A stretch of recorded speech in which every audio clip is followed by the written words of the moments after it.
Because Is there like a bottling lobby in India? Yeah, it is. 100%. There's a distribution lobby also. And a canning mafia. I was just going to come to that. And it's becoming worse now. It's crazy. Wait, let's go canning mafia, because if I'm starting a kombucha coffee tonic brand, I'll need to deal with them, right? So I'll tell you our story.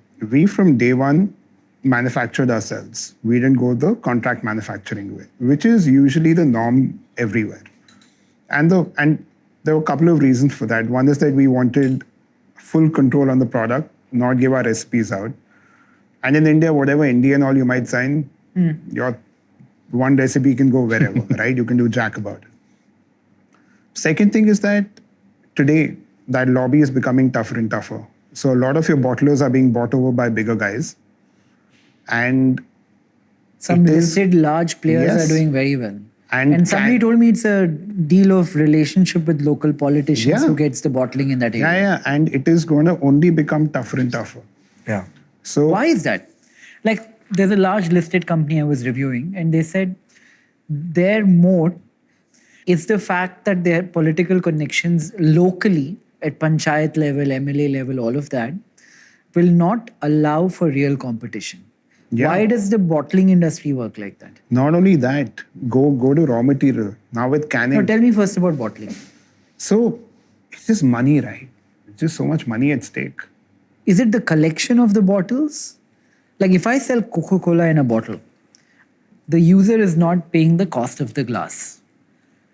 But it is dependent on whoever drinks it, returning it, and then collecting it. That's not coming back. That's not coming back. They're trying, but that's not going to So the biggest raw material will be your glass bottle. Actually, your can costs the same now. That's our largest cost, yeah. Almost. So I can give you our economics. My bottle would be about 8-9 rupees. If I did a can, it'll cost the same. It'll only save me on freight. Same for you, 8-9 rupees? Yeah. Same. And this also you will borrow for them to give you quantities, smaller quantities, because they will otherwise not talk to you. Luckily, we're at a scale where that's now Who not is they? a bottle manufacturer. Who is the bottle manufacturer? There are many. There are many. There are 3-4 big players. Yeah. Who are the big ones? There's Piramal, there's Sun that we use. There's there are a few. In Hyderabad. So wait, you're telling me you will go to them and say, I want 1 million bottles, they won't give you? No, they'll give you. Million they'll give you. The problem is getting a small quantity of them. See, that's the thing, right? That's the issue. Now, if you want to, if you're a 25-year-old starting this business, that becomes really hard because what are you going to do with 1 million bottles? So you're saying if you want 1,000 bottles, they won't give you? If you want 1,000 bottles, they will never. But yes, my advice would be, actually this is a double-edged sword. Do you launch a product in a glass bottle or a can or an alternate packaging, right? A Tetra Pak or a pouch or something. Tetra Pak is good for the planet also. The reason we did glass bottles because it was cheaper, it was easily accessible, and the technology required to fill it was a lot less cheaper, and it was very easily, it was a proper do-it-yourself project for us to crack. Canning, you can't say the same. Canning is super technical. It's very hard. I'm sure he has some experience and you have some experience doing production level. Coffee I don't see that much of a difference, but again, procuring so if cans. Anybody can go get it bottled if I have a big order. What's the mafia then? Now a lot of your bottlers, contract manufacturers are being bought over by bigger companies. So they may not even manufacture for you anymore because their entire allocation will be to a particular brand. Is it that hard to make glass bottles if you had to do No, I'm not talking about glass bottles. I'm now talking end about product. End product packaged in a glass I today want to make a tonic water, right? I'll go to 4-5 contract manufacturers and say, I want a rosemary tonic water. They'll make it for you. They'll do everything for you. But the same guys are making something for a Red Bull. They're bottling for a Red Bull or some other company or Budweiser's energy drink or whatever.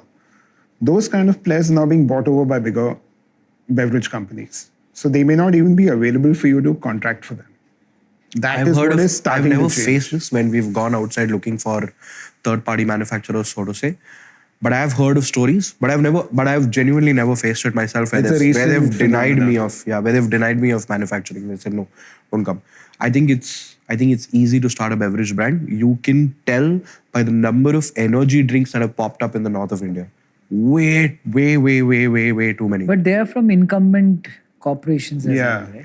Yeah. Nobody new has come up with the energy. I won't do energy. If I was to rethink everything and I'm 25 years old and I want to get into the beverage industry, I would completely rethink from a very fresh perspective Because I think energy is not, it's a very tough nut to crack. And you've at two ends of the spectrum, right?